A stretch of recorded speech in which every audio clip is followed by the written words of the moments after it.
Dee Sandquist is another of our civic assets. She's a Jefferson County supervisor. She was born in Jefferson County and grew up on a family farm. She moved away after college and returned in 2008 to help her aging mother run the family farm. Dee and her husband now farm east of Fairfield with the goal of preserving soil and water health for the future. They regenerate soil by using no-till, cover crops, crop rotation, and they raise hogs for Nyman Ranch. Dee has over 40 years of leadership and management experience in Iowa and the Pacific Northwest in food, nutrition, and healthcare. Before she returned to Iowa, she was the director of nutrition, diabetes, weight management, wellness, and wound care in a 420-bed medical center in Washington State. And as an entrepreneur and small business owner, she and her husband started one of the first gluten-free grocery stores in the country in 2005, which they sold to return to Iowa. The first slide, just search nymanranch.com and then impact report. And this just was completed in 2019, I think with the help of one of the Iowa State professors. And it's the impact report about the Nyman model. So what they did was they polled all of us farmers about the different kinds of practices that we use and went from there. So I did bring pictures of the pigs. Everybody always wanted to see pictures, but they disappeared. So we just got some new baby pigs. They're about 22 to 25 pounders a week ago, yesterday, and so it'll take them about 5 months to 6 months to get market size. And so we do what we call wean to finish, which is where we don't have the pigs as little babies. That's called farrowing to finish. And so this wean to finish model works really well for us, and they can go outside when they want to, and if it's 20 below and they don't want to, they don't have to go outside. But the front's open, but of course in the winter we'll close it up more to keep it warmer in there. And so we started raising for Nyman Ranch in about 2015. It's probably one of the smartest things we've ever done on our farm to help diversify.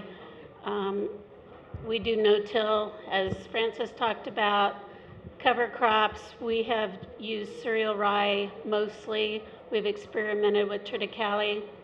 We gave some to a friend of ours who actually ground it in a coffee grinder and baked bread. So that was kind of fun. We added turnips last year. So my husband brought turnips home and we ate those for lunch one day. So that was kind of fun to see all the different kinds of cover crops. So this is the link to the Nyman Ranch Impact Report, which will tell you about the different sustainable practices. I thought you might want to see some pictures rather than have me quote statistics. If you like numbers, go to nymanranch.com. Okay, this is just a picture I like out in the country. One day I saw it and I thought, okay, if I don't take this picture, I'm going to regret it. So, life on the farm. This was taken, we have a guy that helps us, and we have 3 hoop buildings, and so it can be open on both sides. This was taken in March on a rather chilly day this year, and so each of these hoop buildings will hold about 200 pigs. And as you can see, they can come out front if they want to come out, and if it's cold, they'll be inside. This was getting toward the end of when we had the bigger ones. Now these are the ones we got last week. So I took this picture, and so they're the new smaller pigs. So I was asking my husband, how are the pigs doing? He said they could use a little sunshine like the rest of us. So hopefully they enjoyed today. So again, here they are, and because it's still been kind of chilly, that door in the back can open up, when the weather warms up and let a nice breeze through, but we still have it closed. And so obviously this was when the pigs were bigger, to show you how they can still navigate around and they have plenty of room. Have any of you heard about the Prop 12 in California the bill that's been passed, yeah, Nyman meets those standards. So that's not a problem for Nyman. I know some of the conventional confinement companies, what I hear, are trying to make part of their buildings so that they will qualify. I don't know how that's going, but that's just what I've heard. This is a picture. This is not our farm because we don't do farrow to finish, but it's one of the Nyman farms that we have visited. And so this is how he does his pigs and farrows them. This is a picture. It's actually a farm, one of ours, and this has been in our family since at least 1862. And it just got the Heritage Award this year at the State Fair, a few years behind times. But I took this because it was really pretty, and it kind of shows, here you have, we've got hay, and it's rolling hills, so we've got cover crops and corn, and it's just a beautiful scenery on a pretty day. We also, Francis told you about planting soybeans into cover crop. We do that. The challenge with the cover crop is management, because you only have a certain window of time, and when the weather doesn't cooperate, it can be a challenge. And we've done cover crops over 10 years now, and there was one year, probably 3 or 4 years ago, when we had that really, really wet fall that we weren't able to get them all in because it just froze and it was so wet. But other than that, we've done them all the time. These are the turnips. Literally, I walked out in the field and just took this. And this is, sometimes we'll put cover crops on into the corn ground so that it'll grow before winter sets in. And so once in a while, we'll have it flown on by plane, and a lot of that'll depend on how the year's gone, the forecast, multiple factors. But there are different options. And there's no one right or wrong option. It's what works that year for your farm. And you make the best decisions you can. And this was, I was running the combine, and you could see down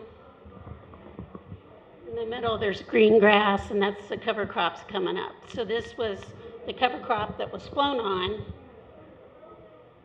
how it had grown by the time we harvested. So that was kind of fun to see that. This is a year we did the triticale wheat, and just seeing it. And once in a while, we'll bale some square bales of hay to have. You don't see that much anymore. But that tractor we actually had when I was a kid, and I spent many summers cultivating on that. That was my summer job as a kid. This is planting into corn ground, and that's how it looks. So you can tell when you drive down the road if somebody does no-till. It's not black dirt they're planting into some rough stuff like this. This is in the Nyman Impact Report. And so I just took a picture. Nyman does a lot to help their farmers out, like for young farmers or beginning farmers. They will have scholarships, or they will help cost share. So they might help a young farmer buy pigs, or they might help them put up a building or do something like that. So they really want, the average age of the Nyman farmers is now, they've gotten it down to 43, which is pretty good, because most of them are in the 60s now, as far as all farmers. So it's really good. They're really working to help get younger farmers so that they have a sustainable model too. And they also have a program where they will provide up to so many dollars worth of different kinds of native grasses and things. And they're raised with care. So this is the Nyman model. They're certified humane. If you've ever heard of Temple Grandin, she has worked with Nyman a lot. All farms are inspected. We just had our annual inspection this week. And there also are no hormones, no antibiotics ever, so their saying is never ever. So if for some reason a pig will get sick, because they get sick like people get sick and they might need treated for something, they're just simply separated and they go elsewhere, either sell barn or sometimes we'll butcher them. You know, obviously, if they have a dose of antibiotics and that time runs out, they still are a Nyman product, but we can't sell them to Nyman, so they might end up in my freezer. No teeth clipping, they're heritage breeds. This is kind of a picture that came out of the magazine also that's in the impact report, but I like it because it shows there's different models.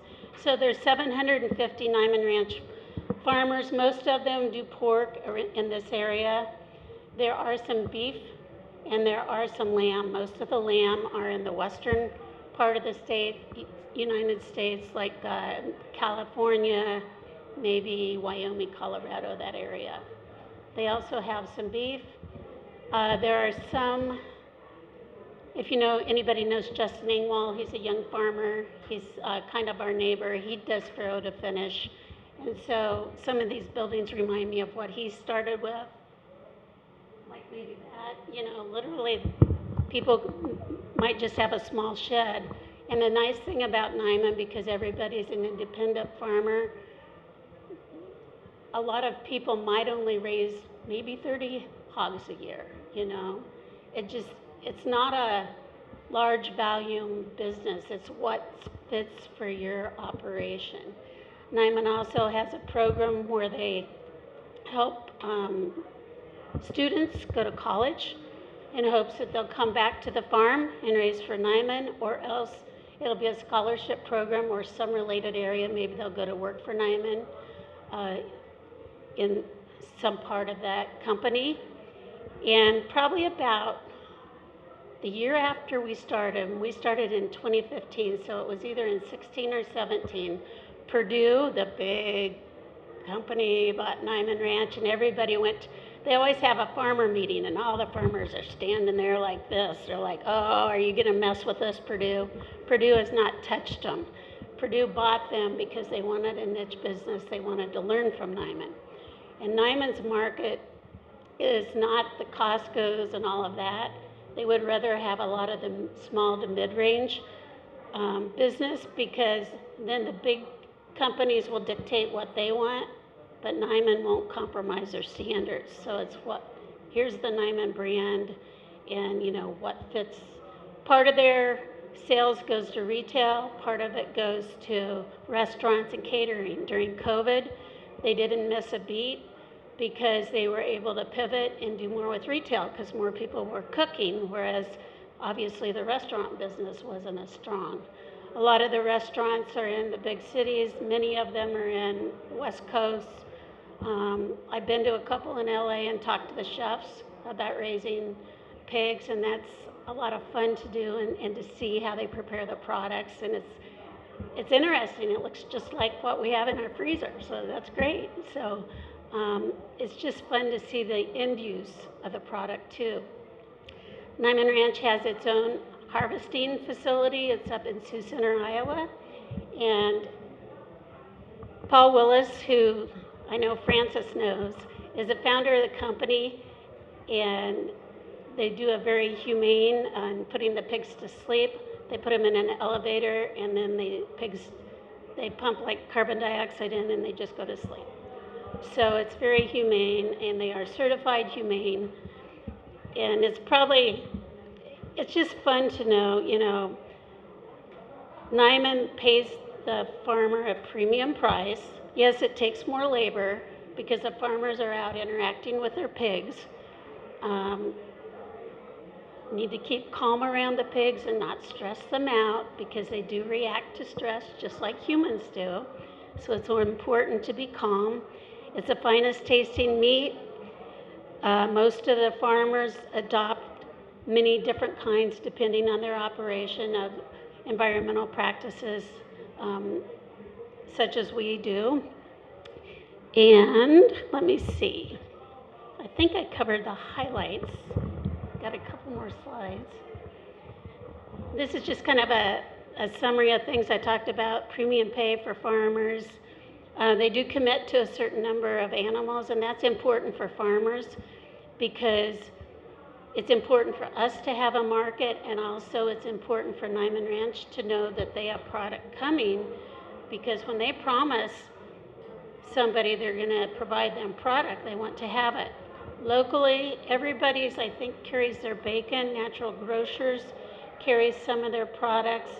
If you're interested, NymanRanch.com, or Chipotle is one of their customers, and Chipotle, you can go on their website and order some products.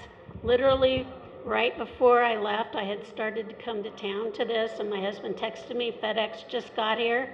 It was supposed to be here Thursday, but I do have some coupons, so if anybody's interested. Hot off the press, and I'm pretty sure this would work at everybody's, it's a $10, one free Nyman product, up to a $10 value. And then you can scan to learn about the farmer, which is Ron Marsden. He lives in western Iowa, and he's the one that had the farrowing crates on the pictures I used. The other thing about Nyman Ranch is they purchase the whole animal. And, you know, it's one thing for people to say, oh, will you sell me a pig? Well, if they only want certain parts of the pig, what do you do with the rest of the pig? So that's a challenge for farmers that do that just off the farm marketing. So this is a good way for farmers like us to raise the quality animal and to have a market for it. So, any questions? So, in your farm model, you don't have to wear a hazmat suit. No, we don't have to wear a hazmat suit, but I'll tell you, an interesting thing happened, because we hadn't had to think about this before this past year because of the African swine fever. Has gotten as close as Cuba, I believe, unless it's gotten closer since then, but that was the last I heard in March. We had been asked to, Leadership Fairfield through the chamber wanted to come out and visit the farm. Well, we were going to do that. My husband was a little like this, but I contacted our rep, and you know, we were going to we got the booties, the whole bit. Well, then the day of, I checked with my contact, and I said, so where are you going in the morning? Well, they were going to visit another farm that raises livestock. And so I said, no, you can't come out. You know, years ago you could, but you can't now because of all the threat of diseases. You want to keep everything safe. And so, yeah, no, we don't wear hazmat suits or anything. But just because of the African swine fever is such a big deal. If you get that on your farm, like, you are out of business for at least a year. So it's a big deal.